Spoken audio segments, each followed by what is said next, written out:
Sumérgete en un viaje a través del tiempo y el espacio, donde desentrañamos los enigmas que la historia ha dejado atrás, desde misteriosos eventos y lugares olvidados hasta personajes envueltos en leyendas y secretos prohibidos. Acompaña a Eloy López en Los Misterios de la Historia, donde cada episodio revela un nuevo fragmento del enigma universal.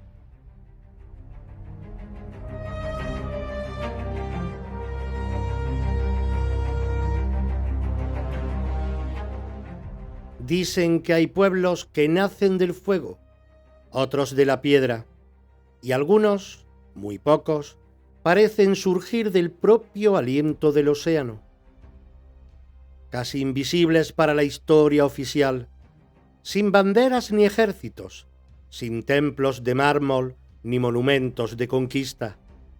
Pero ahí están, o mejor dicho, ahí estuvieron, como un eco que se resiste a apagarse del todo. Imagina esto: un amanecer en el mar de Célebes. El cielo aún guarda el azul profundo de la noche, pero ya asoma en el horizonte un resplandor leve, casi tímido. Las aguas están en calma. De pronto, sin ruido de motor ni trazo firme, una canoa estrecha corta el espejo del mar. Sobre ella, un hombre, piel curtida, mirada serena. Se desliza como si el remo fuera una extensión de su cuerpo. No busca nada, no huye, solo se deja llevar como si supiera que pertenece más al agua que a la tierra. Ese hombre podría ser Bajau, parte de un pueblo que ha vivido durante siglos sin tocar apenas el suelo firme. Un pueblo sin país, sin capital, sin otra ley que la del oleaje. Algunos los llaman los gitanos del mar, otros nómadas anfibios, pero todos coinciden en algo: no hay nada igual en el mundo. Ellos no aprendieron a leer mapas, sino a leer el viento. No necesitaban brújula, sabían orientarse por las corrientes, por las aves, por la forma en que la luz se quebraba sobre la superficie. Mientras nosotros mirábamos al cielo en busca de dioses, ellos se sumergían una y otra vez en las profundidades del mundo. Pero, ¿quiénes eran realmente los Bajau? ¿Un grupo humano olvidado por la historia? ¿O una prueba viviente de que el ser humano puede fundirse con la naturaleza sin destruirla? Es cierto que desarrollaron un cuerpo distinto, preparado para aguantar largos minutos bajo el agua, como si fueran anfibios. ¿Y qué queda hoy de ellos en un mundo donde el mar ya no es libre y los que no tienen tierra no tienen derechos?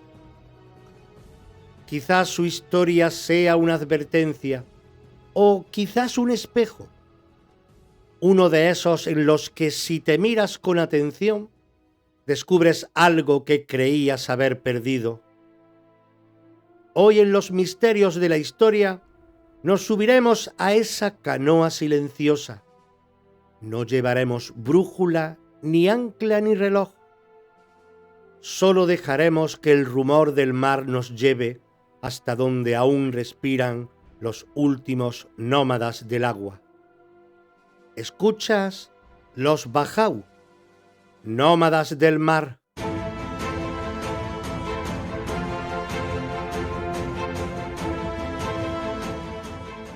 Hijos del agua. ¿Quiénes son los Bajau?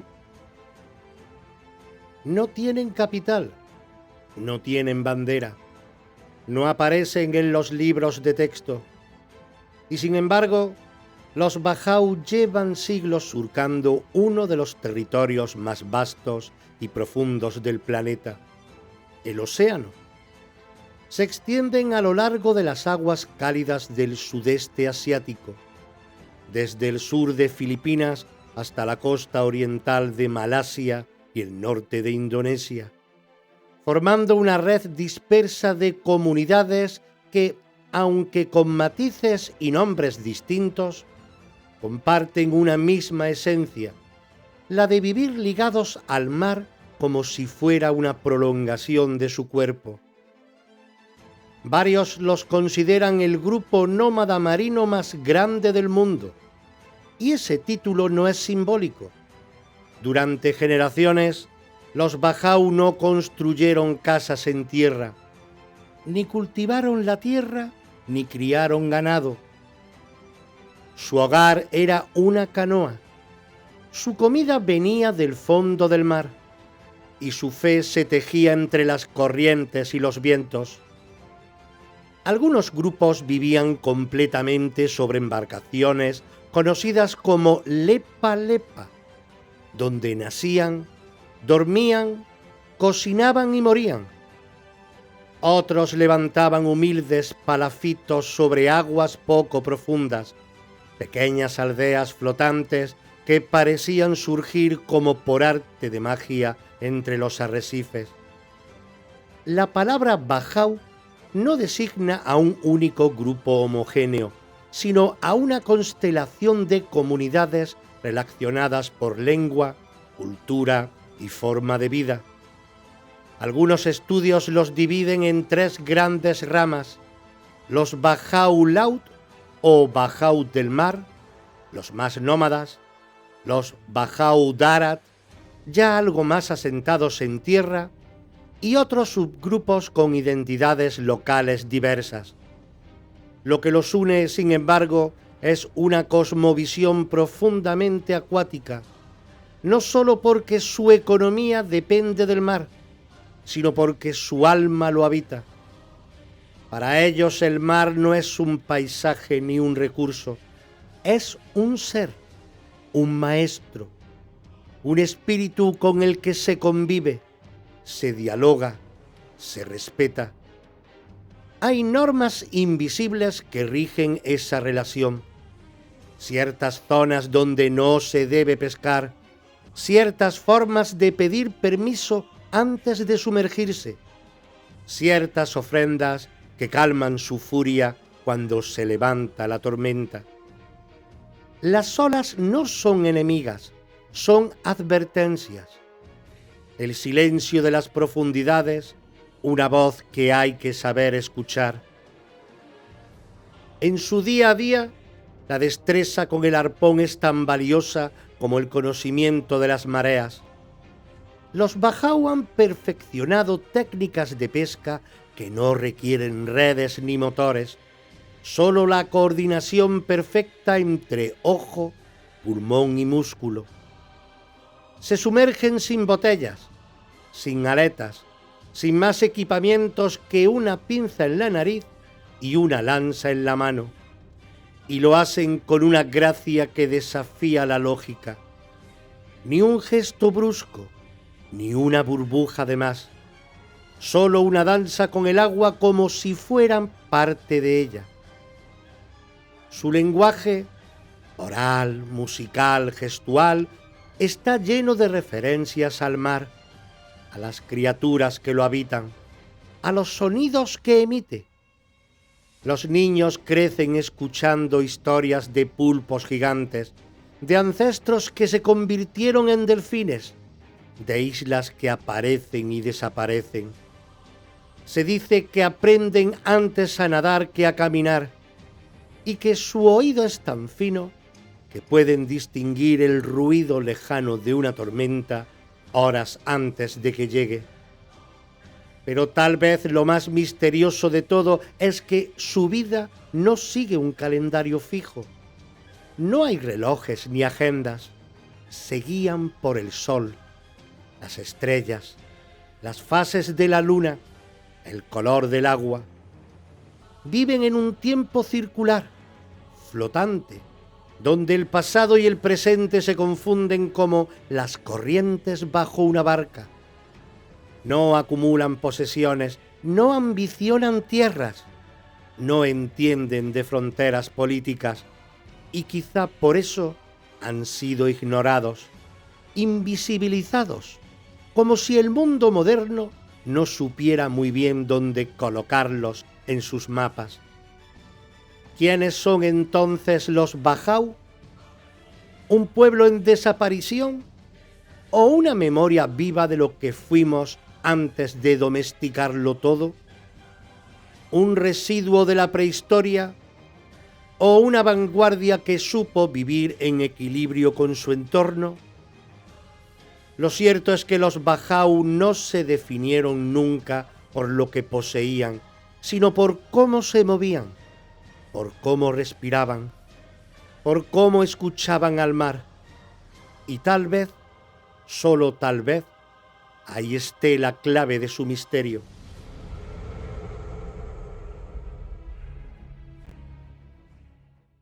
Cuerpos que respiran bajo el agua. El enigma biológico. ¿Qué harías si te dijeran que hay humanos capaces de sumergirse durante más de 10 minutos sin oxígeno, a decenas de metros de profundidad, como si fueran una especie diferente? ¿Pensarías que es un truco, una exageración? ¿O te atreverías a creer que todavía existen habilidades dormidas en nuestro cuerpo, esperando despertar? Durante siglos, los Bajau fueron objetos de asombro entre los pueblos vecinos. Se contaban historias de sus inmersiones imposibles, de sus viajes submarinos para buscar peces, perlas o pepinos de mar, y de cómo emergían como si nada, sin jadeos, sin cansancio, sin miedo. Nadie sabía cómo lo hacían, ni ellos mismos.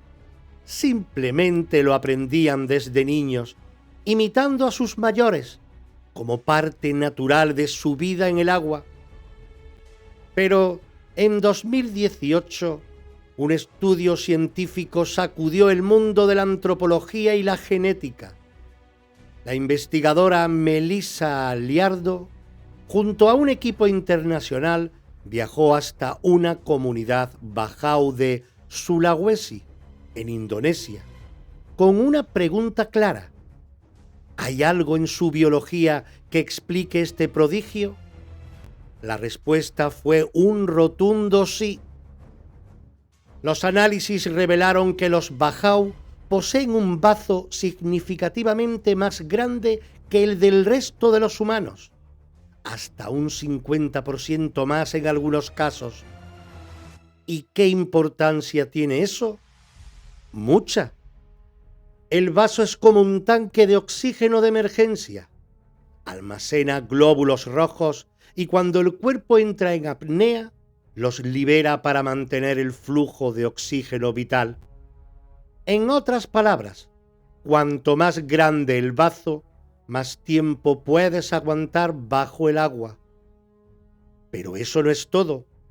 El estudio encontró una variante genética en el gen PDE10A, relacionada con la regulación del tamaño del vaso. Esto indica que no estamos ante un simple entrenamiento físico o una adaptación cultural, sino ante una evolución biológica concreta, una mutación beneficiosa que se habría fijado en la población Bajau a lo largo de generaciones, producto de su estilo de vida marino. Es, literalmente, una adaptación humana a la vida acuática, una prueba de que el cuerpo puede transformarse cuando vive en simbiosis con su entorno. Pero, ¿cuánto tiempo tarda una mutación así en fijarse en una población? ¿Miles de años? ¿Menos? ¿Y si el cuerpo humano es más plástico de lo que creemos? ¿Y si nuestras habilidades dormidas están más cerca de despertar de lo que pensábamos? Porque, ojo, los Bajau no usan tanques, ni neoprenos, ni gafas de buceo sofisticadas. Algunos apenas se colocan unas gafas caseras de madera con cristales pulidos, y aún así bajan, y bajan, y bajan a 30, 40, incluso 60 metros de profundidad. Apuntan, disparan el arpón y regresan con el pez aún vivo, sin que les tiemble el pulso. Magia, ciencia, herencia ancestral, tal vez todo a la vez. Lo que está claro es que los Bajau nos recuerdan algo que el mundo moderno parece haber olvidado, que el cuerpo humano no es una máquina cerrada, sino un organismo que respira con la tierra, que se adapta, que escucha, que se transforma si vive en armonía con lo que lo rodea. Y aquí aparece otra pregunta, tan provocadora como inevitable. ¿Y si los Bajau no son una excepción, sino un vestigio? ¿Y si todos llevamos dentro esa memoria corporal, silenciada por siglos de vida sedentaria, aire acondicionado y asfalto? Quizá en el fondo aún somos capaces de volver a sumergirnos.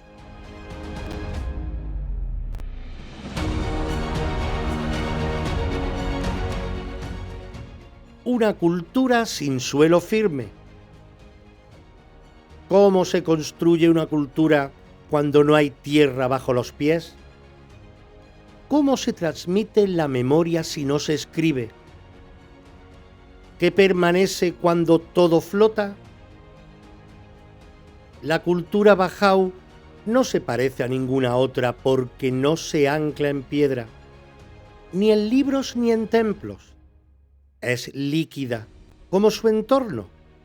Se mueve, se adapta, fluye con las mareas, y sin embargo es tan profunda como las aguas que habitan. Para empezar, no hay una religión única ni codificada entre ellos.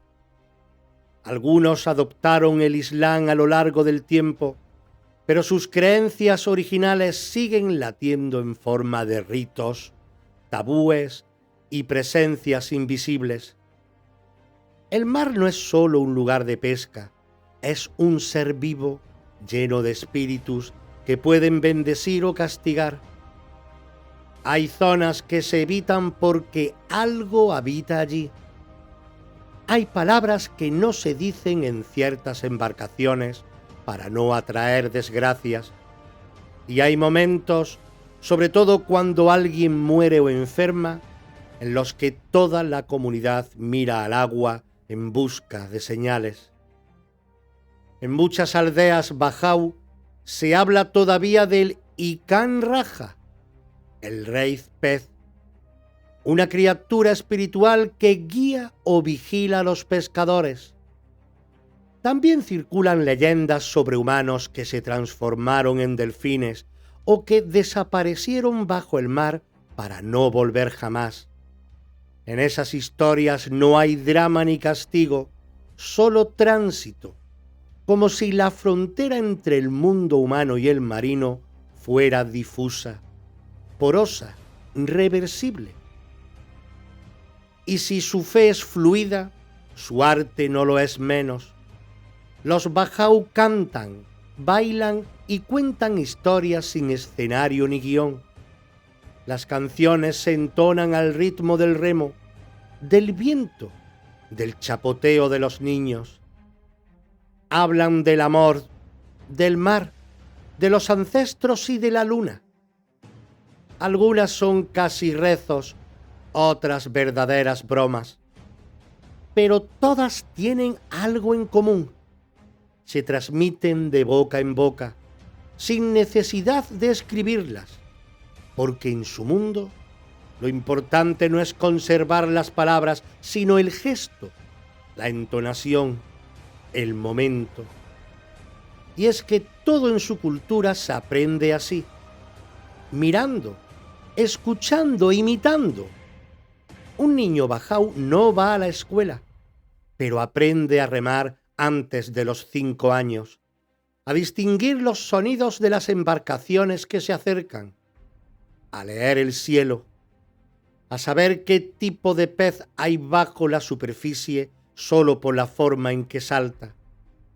Aprenden a bucear sin clases, aprenden a flotar, a sumergirse, a mirar con los ojos abiertos.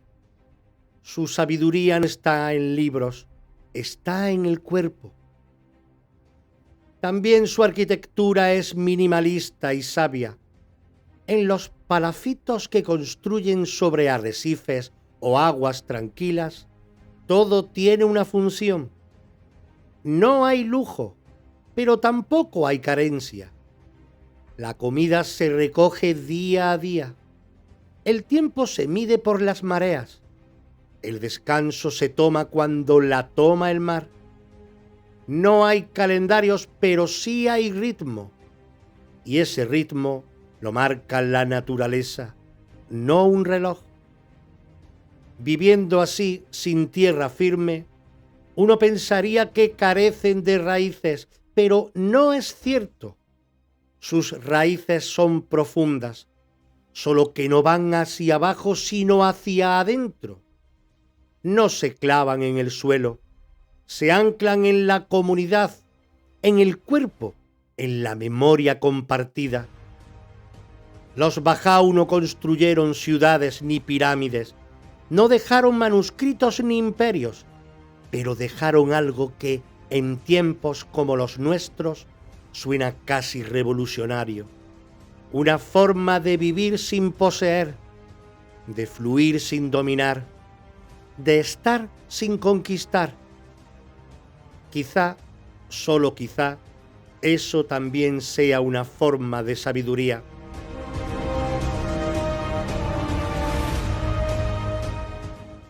La tierra firme los devora, desaparición y desplazamiento. Durante siglos, los Bajau flotaron fuera del radar de los imperios, las repúblicas y los censos. Era como el mar que habitaban, sin límites definidos, sin nombres estables, sin pertenencia a ningún estado, pero en un mundo que traza fronteras hasta en las nubes, esa libertad comenzó a volverse sospechosa. A partir del siglo XX, con la consolidación de los estados modernos en el sudeste asiático, los Bajau comenzaron a ser vistos como un problema. No tenían documentos, no pagaban impuestos, no se asentaban, no obedecían más ley que la del oleaje. Para los gobiernos de Filipinas, Malasia o Indonesia, eran simplemente población flotante, y en más de un caso fueron tratados como ilegales dentro de sus propias aguas ancestrales. Empezó entonces una lenta pero brutal campaña de asentamiento forzoso.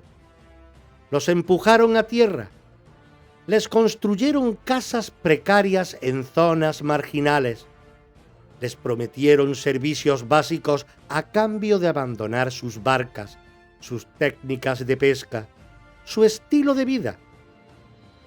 Pero lo que parecía integración fue en realidad una amputación, porque al separar a los Bajau del mar, les quitaron mucho más que el sustento, les quitaron el sentido. Muchos de ellos, una vez en tierra firme, cayeron en la pobreza más cruda. No sabían cultivar, ni trabajar en fábricas, ni adaptarse a una economía de mercado. Fueron empujados a los márgenes, sin educación, sin acceso sanitario, sin voz. Algunos acabaron viviendo de la mendicidad, otros siendo mano de obra barata en los puertos.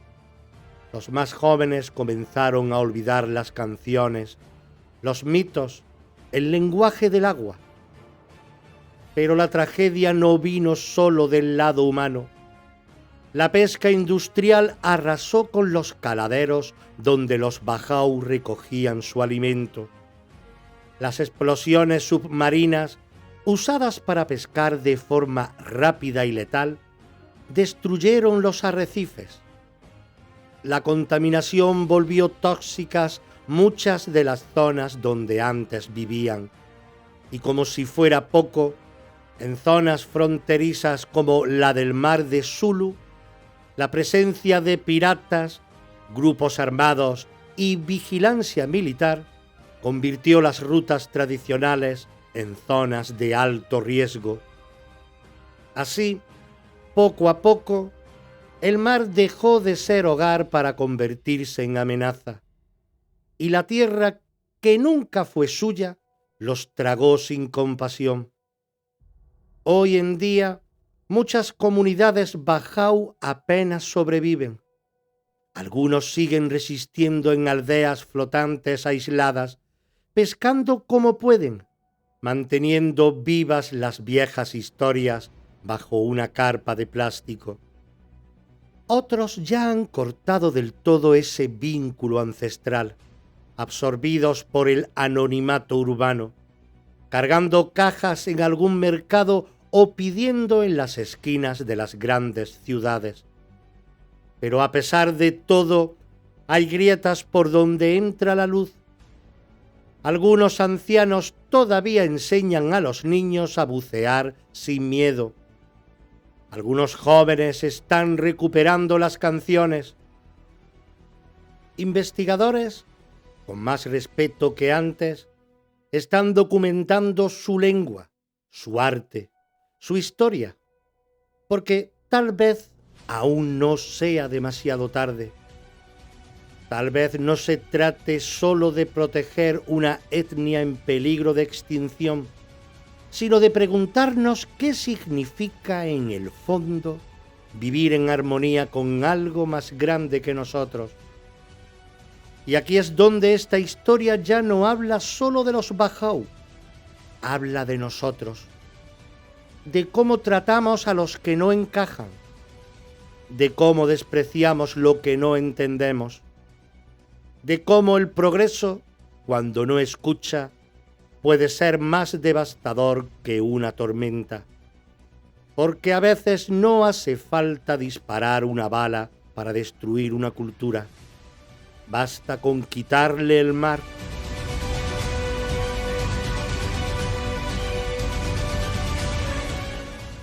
Entre la leyenda y la ciencia, lo que nos cuentan los Bajau.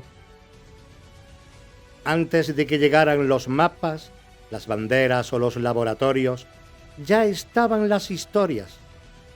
Relatos que se contaban en las noches quietas sobre el mar, con el rumor de las olas como música de fondo, porque para los Bajau el mundo no se entiende solo con los ojos, se siente con el cuerpo, se sueña con los ancestros, se interpreta a través del mito. Uno de los relatos más antiguos habla de un pacto. Dicen que sus antepasados eran guardianes del mar, elegidos por un espíritu oceánico que les dio el don de respirar más tiempo bajo el agua a cambio de fidelidad eterna. Aquellos que rompían el pacto, los que se alejaban de la vida marina, perdían su don y se volvían como los de la tierra, condenados a vivir limitados. Otra leyenda narra la historia de una mujer que se enamoró de un delfín. Cada noche él la esperaba junto a los corales y la llevaba en su lomo hasta más allá del horizonte. Alguien los descubrió y los celos de la comunidad provocaron una maldición. El delfín desapareció y ella se sumergió para siempre, convirtiéndose en espuma que aún baila cuando las olas se agitan. A veces dicen se la ve desde las barcas, justo antes de que llegue una gran pesca. También está la figura del Ikan Raja, el rey de los peces, un ser gigantesco mitad hombre, mitad criatura marina, que gobierna las profundidades. A Él se le reza en tiempos de escasez y a Él se le pide permiso antes de adentrarse en ciertas aguas. Nadie lo ha visto y sin embargo todos saben cómo es. Estas historias que a los ojos del mundo moderno parecen fábulas sin base, son mucho más que entretenimiento, son brújulas simbólicas, códigos de conducta, mapas emocionales, porque cada mito contiene una advertencia, una enseñanza, una memoria. Pero aquí viene lo fascinante.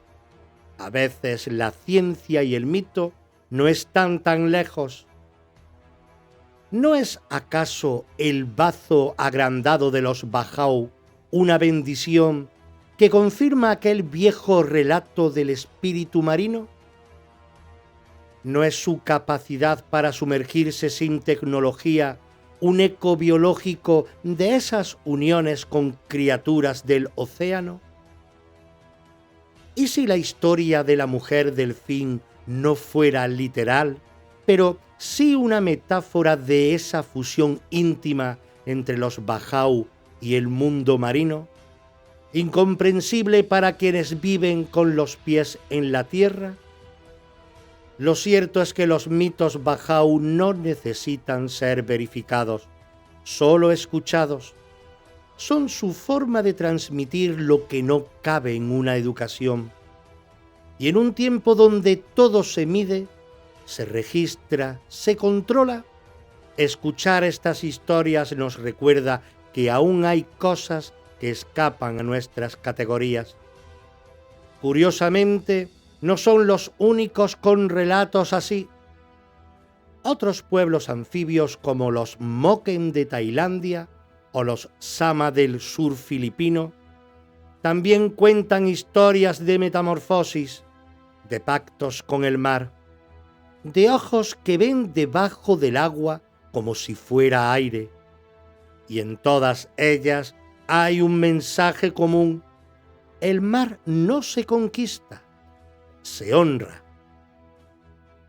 Quizá, al final, los Bajau no hayan intentado explicarse a sí mismos, sino explicarnos algo a nosotros, algo que olvidamos cuando pusimos nombre a todo y dejamos de escuchar. Hay historias que no se archivan, no caben en bibliotecas ni se encuadernan con etiquetas. Son como el agua salada, se filtran por las grietas de la historia oficial y permanecen invisibles pero vivas en la memoria de quienes se atreven a escuchar. Los Bajau son una de esas historias. Mientras el mundo se levantaba sobre el cemento, ellos flotaban. Mientras otros construían imperios, ellos afinaban su oído al rumor del mar. No dejaron pirámides, pero tallaron en sus cuerpos una sabiduría que hoy nos parece imposible. No inventaron dioses, pero dialogaron con las mareas como si el universo respirara junto a ellos. Y cuando el mundo decidió que esa forma de vivir ya no tenía sitio, los fueron empujando poco a poco hacia el olvido. Porque el mundo moderno tiene miedos de lo que no puede medir. Porque no entiende cómo alguien puede ser feliz sin poseer, sin acumular, sin tener un lugar fijo al que llamar hogar. Pero, ¿y si el error es nuestro? ¿Y si los que vivieron más libres, más plenos, más conectados fueron ellos? ¿Y si el futuro no está en mirar hacia adelante, sino en recordar lo que ya fuimos capaces de ser? Los Bajau no eran solo nómadas del mar, son testigos de que otra forma de estar en el mundo es posible, una forma donde el cuerpo escucha a la naturaleza, donde la cultura no se escribe, se canta, donde el hogar no se compra, se siente, y donde el tiempo no se mide en horas, sino en mareas. Quizá ya no podamos volver a vivir como ellos. Tal vez ese barco zarpó hace mucho, pero podemos hacer algo más valioso aún: aprender de su silencio, de su manera de moverse sin dejar huella, de su respeto por lo invisible, de su forma de confiar. Porque mientras el último bajau siga contándole a su nieto la historia del delfín enamorado, mientras una niña bajau aún flote en el agua sin miedo, mientras que quede una sola canoa sobre el horizonte, el mar sabrá que no está solo, y nosotros también.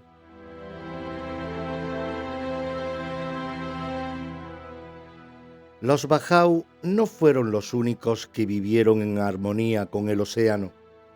Más al norte, en las aguas turquesas del mar de Andamán, otra comunidad flotante compartía el mismo pacto silencioso con las olas.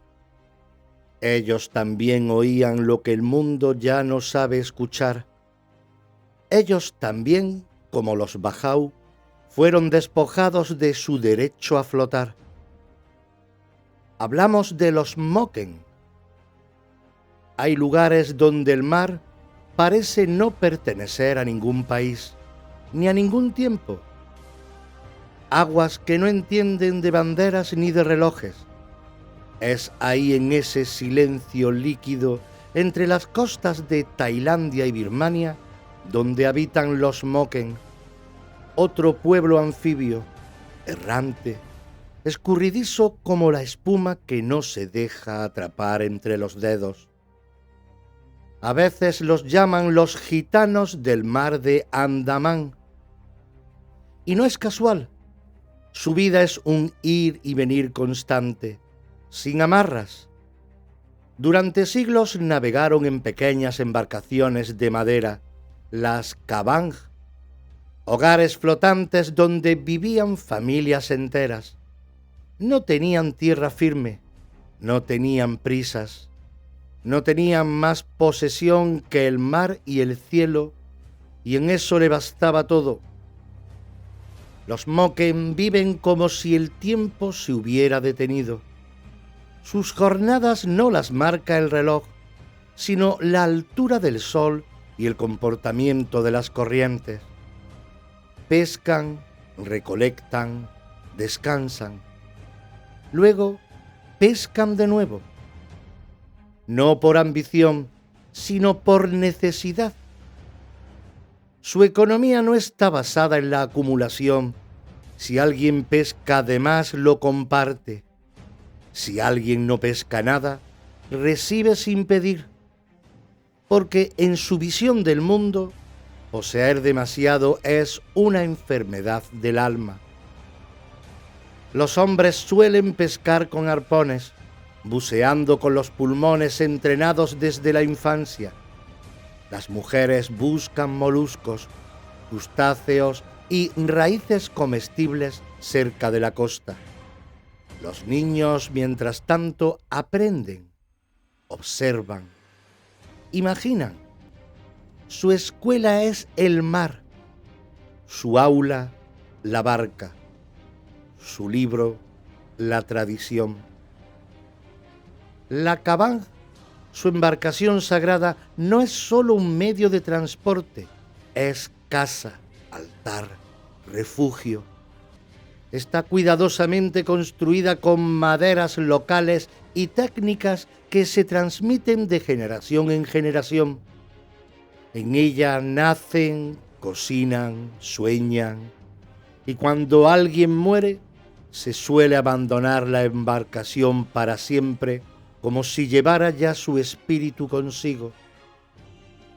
La lengua moken, emparentada con otras lenguas austronesias, es rica en términos que describen el comportamiento del mar, los estados de ánimo del cielo, los matices del agua, No tienen palabra para trabajo tal como lo entendemos nosotros, pero sí muchas para esperar el momento correcto antes de actuar, porque su cultura no gira en torno al hacer constante, sino al saber cuándo.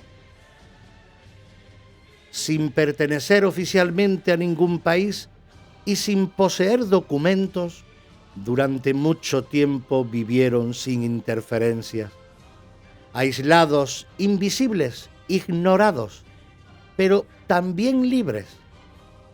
La modernidad les llegaba con cuentagotas, un cuchillo aquí, una tela allá, nada que alterara su forma de estar en el mundo.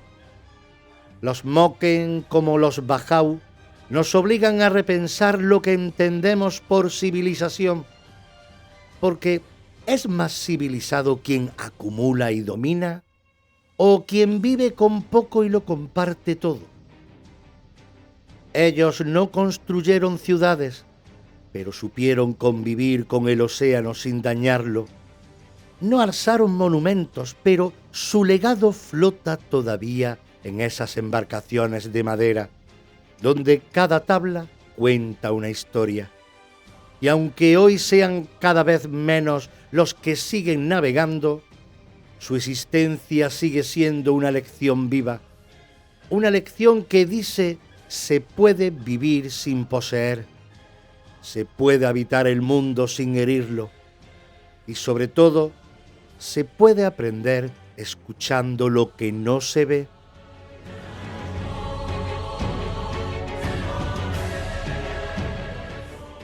Para los Moken, el mar no es un recurso, no es algo que se posee, que se explota, que se mide en toneladas o kilómetros. El mar es un ser, una presencia viva, un espíritu cambiante con el que conviven cada día y al que deben respeto.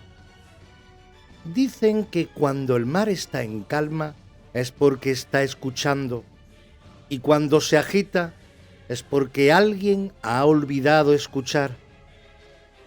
En su universo no existe la separación entre lo material y lo espiritual. Todo tiene alma. Los peces, los vientos, las rocas, los árboles, las embarcaciones, incluso las enfermedades son vistas como desequilibrios entre el ser humano y el mundo invisible. Por eso hay rituales para calmar a los espíritus del mar, para pedir perdón si se ha tomado más de lo necesario, para guiar a los muertos hacia las aguas donde el alma puede seguir navegando. Uno de los mitos centrales de su tradición es la del Labón, la gran ola. No es solo un fenómeno físico, es una advertencia del mundo espiritual. El Labón llega cuando los hombres se olvidan de vivir en armonía, cuando pescan de más, cuando construyen demasiado, cuando gritan demasiado fuerte. Entonces el mar se levanta y arrasa, pero no por venganza, sino por equilibrio, como un sistema que se defiende a sí mismo. Esa leyenda que se transmitía de abuelo a nieto desde tiempos inmemoriales fue crucial en el año 2004, cuando el devastador tsunami golpeó el sudeste asiático. Las aguas retrocedieron, los animales huyeron y los Moken supieron lo que venía. No necesitaron televisor, ni radar, ni instrucciones del gobierno. Lo que sabían estaba ya dentro de ellos, en su memoria, en sus canciones. Y eso es lo más asombroso. Su conocimiento no se conserva en libros ni se enseña en escuelas. Se canta, se baila, se cuenta al atardecer. Cada historia contiene una clave, cada mito una guía. En un mundo que desprecia lo no escrito, ellos conservan la sabiduría viva moviéndose como el mar que los rodea. Cuando construyen una cabana, por ejemplo, eligen la madera según lo que siente el árbol. Piden permiso antes de cortarlo, hacen ofrendas, y cuando la barca se termina, le dan un nombre, porque no es un objeto, es un ser con alma propia que los llevará a donde deban ir si lo tratan con respeto. El sol también habla, y la luna, y las aves marinas que anuncian cuándo no salir a pescar. Vivir así no es superstición, es atención extrema, una forma de estar en el mundo basado en la escucha, donde el ser humano no se impone, sino que afina. Es cierto que esta visión del mundo es difícil de entender desde nuestra perspectiva, pero quizá por eso mismo sea tan valiosa, porque nos recuerda algo esencial, que la tierra no nos pertenece, que somos huéspedes, y que el precio de olvidar esto puede venir en forma de una gran ola.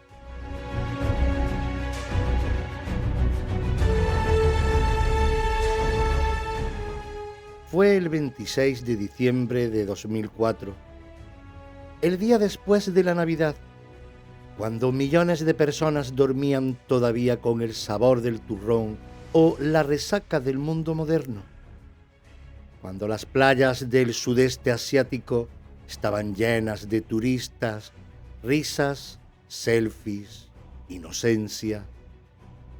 A las 7:58 de la mañana, un terremoto de magnitud 9.1 sacudió el fondo del Océano Índico frente a las costas de Sumatra. La tierra crujió durante casi 10 minutos, como si intentara recordar al ser humano que no todo está bajo control. Y luego vino el silencio, ese silencio espeso, denso, que solo precede a lo inevitable. Las aguas comenzaron a retirarse de golpe.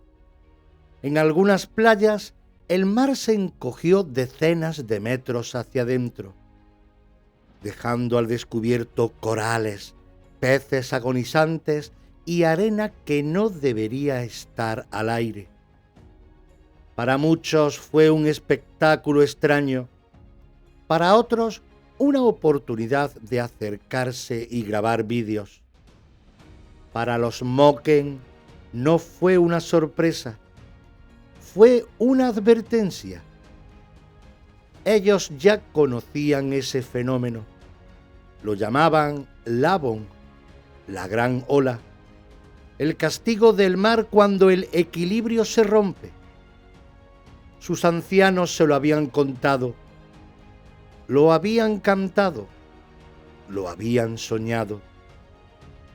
Cuando el mar se aleja en silencio, hay que correr a las montañas o navegar mar adentro, decía la voz del abuelo.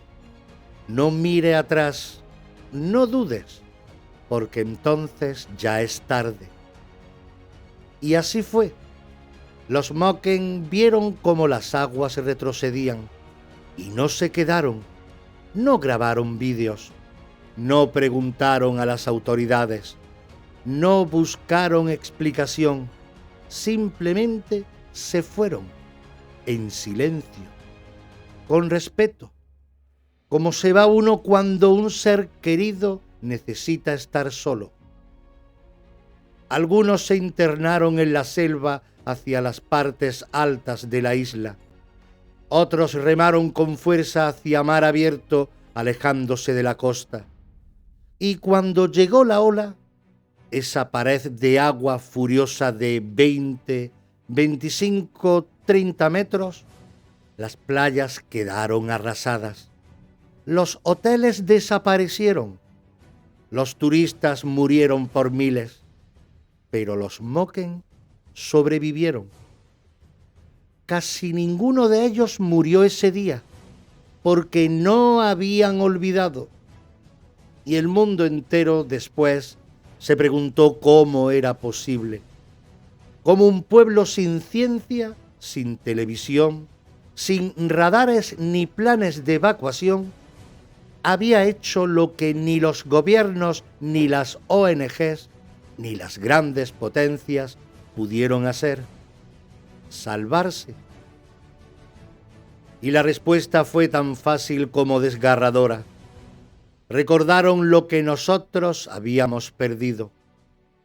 Recordaron que el mar habla, que los animales huyen por una razón, que el silencio también es un lenguaje.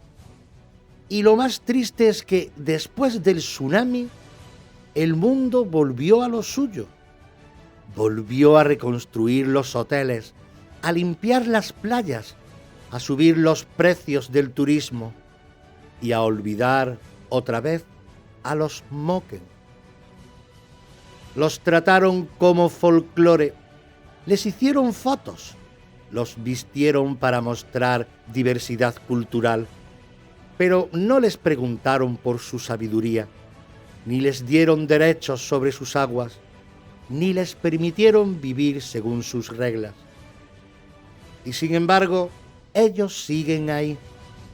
Algunos aún flotan en sus caban, cuidando ese conocimiento que no está en Internet, esa memoria que no se imprime, esa brújula invisible que cuando el mar se agita les dice exactamente qué hacer.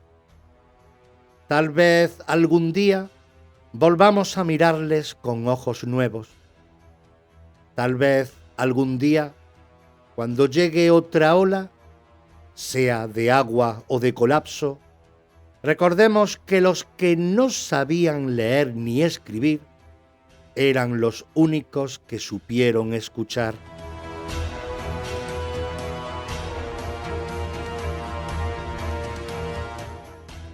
Después del tsunami, el mundo miró a los Moken con sorpresa, con curiosidad, con esa mezcla de asombro y condescendencia que suele reservarse para los que viven diferente. Los llamaron sabios del mar, supervivientes milagrosos, hijos del océano. Pero cuando las cámaras se apagaron, volvió el silencio. El otro silencio, el que no advierte, el que borra. Porque los Moken no tenían títulos de propiedad sobre sus aguas, no tenían documentos que demostraran su ciudadanía, no estaban inscritos en escuelas ni empadronados en ningún sistema. Eran para los gobiernos de Tailandia y Birmania una anomalía, una presencia incómoda. Comenzó entonces el otro tsunami, el invisible, el que no arrasa con agua sino con leyes, asfalto y olvido. Las autoridades empezaron a presionar a las comunidades Moken para que se asentaran en tierra firme. Les ofrecieron casas, escuelas, subsidios, a cambio de abandonar las caban, dejar de flotar y normalizarse. Algunos aceptaron, otros no tuvieron opción. Pero vivir en tierra no es tan sencillo para quien lleva generaciones fundido con el mar. Los que se quedaron en tierra comenzaron a olvidar, a depender de subsidios escasos, a ser vistos como raros para sus vecinos.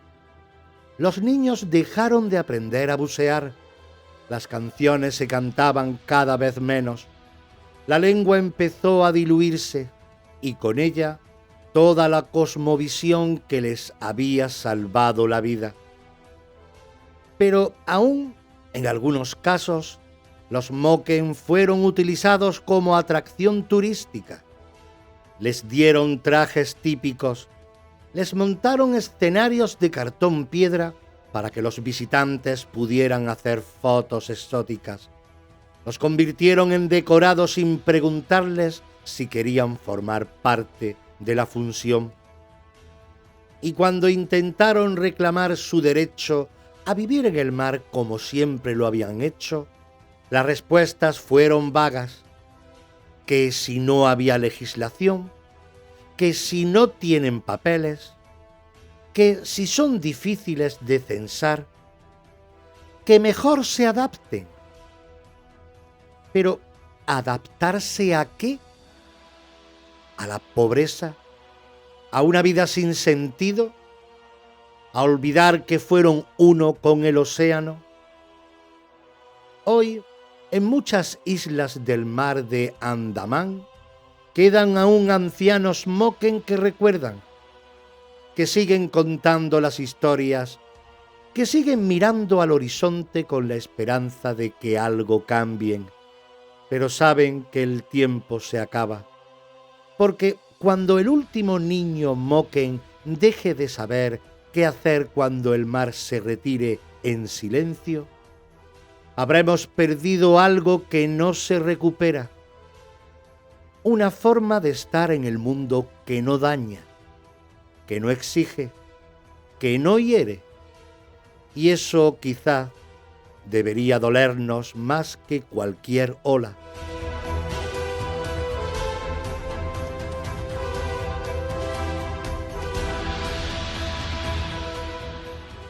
Dicen que hay pueblos que desaparecen sin hacer ruido, sin guerras ni epidemias, sin titulares. Solo se van como se va una ola, como se apaga una canción que ya nadie canta. Los Bajau, los Moken, dos nombres que tal vez no encuentres en los libros de historia. Dos pueblos que no fundaron ciudades, ni dejaron templos, ni soñaron con conquistar, pero que sabían como nadie cómo vivir sin dañar, cómo moverse sin dejar huella, cómo escuchar al mar sin intentar poseerlo. Ambos vivieron en los márgenes del mapa y en el centro mismo de la sabiduría ancestral. Ambos fueron forjados por el agua y por la escucha.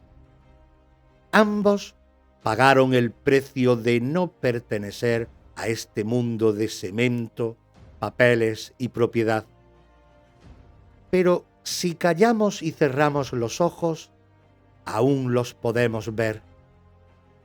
Un niño bajau buceando sin miedo, una anciana moken susurrando una historia mientras el sol se pone sobre la proa, un hombre solo remando en silencio hacia el horizonte, como si supiera algo que el resto hemos olvidado. Y entonces la pregunta final no es qué fue de ellos, sino qué fue de nosotros. ¿Cuándo dejamos de oír al mar? ¿Cuándo empezamos a creer que saber es tener y que vivir es acumular? Tal vez aún estemos a tiempo, tal vez la gran ola que se acerca, climática, espiritual, humana, no venga para destruirnos, sino para recordarnos quiénes fuimos y quiénes podríamos volver a ser. Porque mientras quede un solo bajau que se sumerja sin miedo, mientras quede un solo moken que sepa leer el silencio del agua, el mundo no estará del todo perdido. Y si escuchamos bien, si de verdad escuchamos, tal vez el mar nos hable a nosotros también.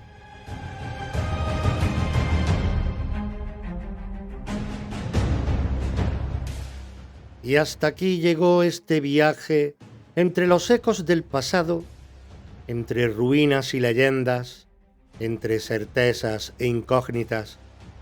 Pero a veces, entre las grietas de la historia, se asoma algo más, algo que no se mide con fechas ni se archiva en documentos, algo que no solo sucedió, sino que nos está sucediendo por dentro. Si alguna vez te has preguntado qué hay detrás de los hechos, si has sentido que hay un alma que también camina la historia contigo, te espero en Reflejos del Alma. Aquí, en esta misma sintonía y en esta misma plataforma, porque a veces el mayor misterio no está en lo que pasó, sino que está en lo que somos.